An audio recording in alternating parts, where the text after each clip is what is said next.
Something I'm really curious about. I've done a lot of reading since I started this show, and one of the things that keeps coming up as a constant way to maintain your life and maintain the things that you want to hold on to in your life is to build really good habits, build really good routines, especially ones that have to do with self-care. And I'm really curious, like, what do you have in your life that has been a constant for you, that has allowed you to, at the very least, start your day well or end your day well, or just know that you can always rely on this?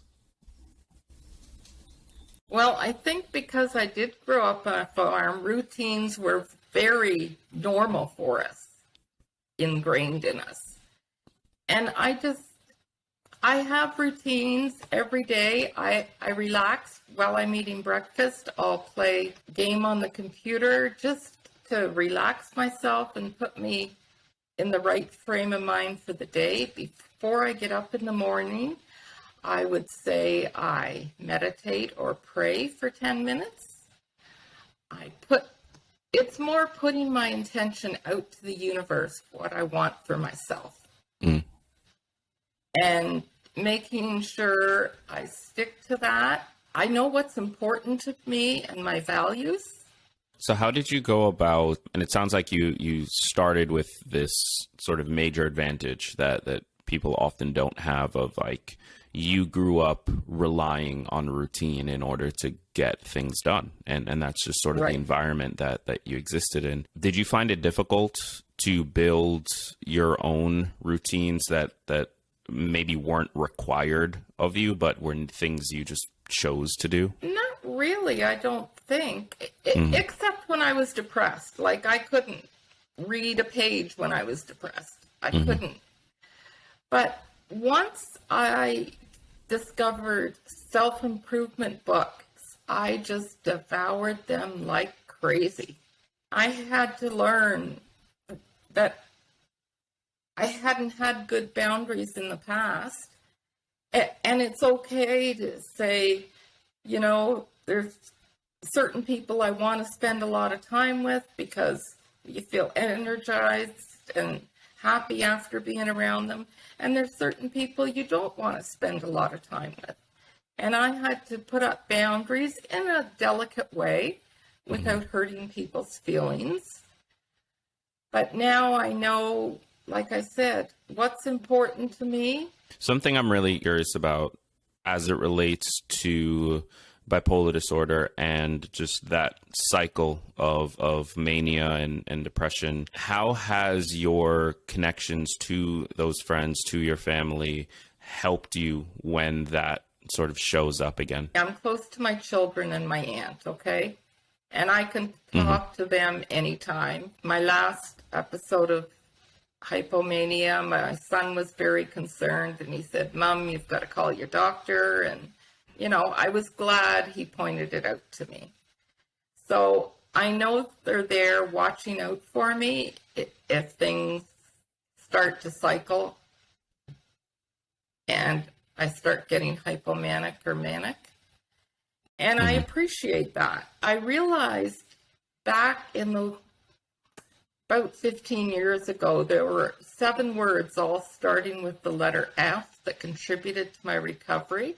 And that's how I keep my focus every day, is focusing on these F's.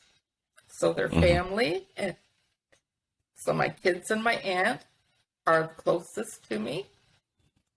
Friends, like I said, I have 4 friends. I make sure I have fun every day. It might mean watching a favorite TV show, doing a Sudoku puzzle, something like that for fun. Physical fitness is the hardest for me to achieve because I really don't like exercising and I have a sweet tooth. But mental fitness, like I said, I read a self-improvement book every day. I'm reading something. And I keep mentally fit by playing card games with friends. Family, friends, fun, fitness, fulfillment. That is what I'm doing right now.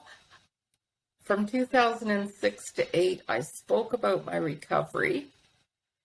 And then I decided I had to try to work full-time again. And I've been working full-time since 2009.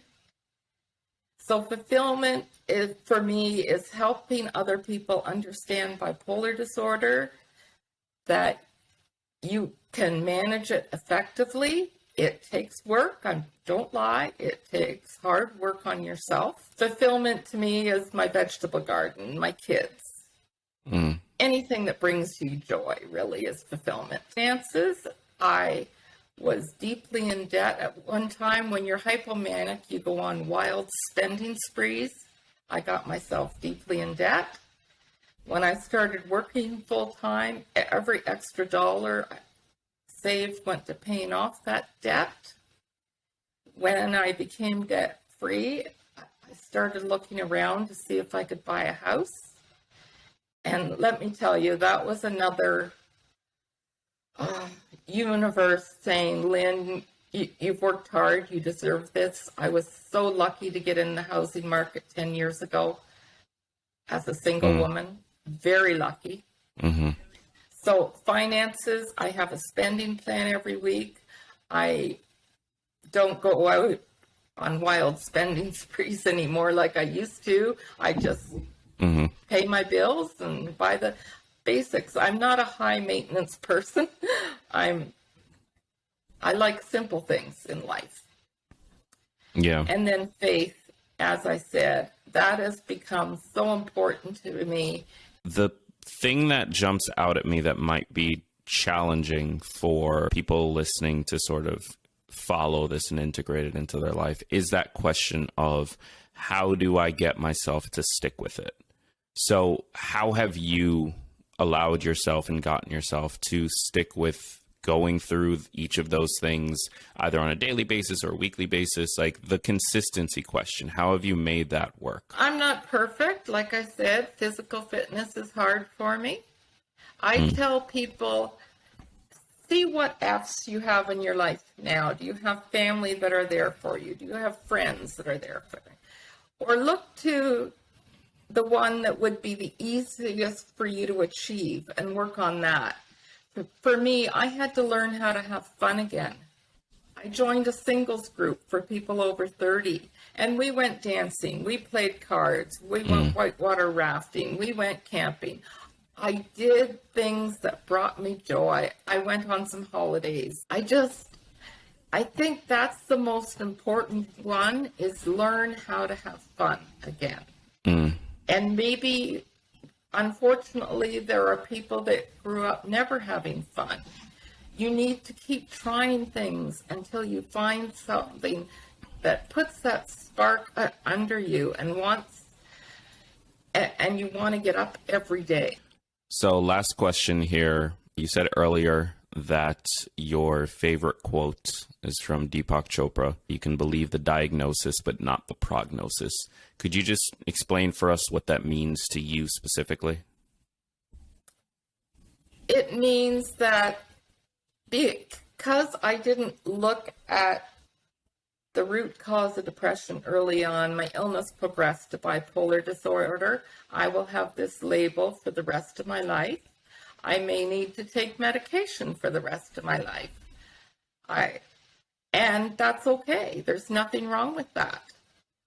But I can achieve great things in my life too.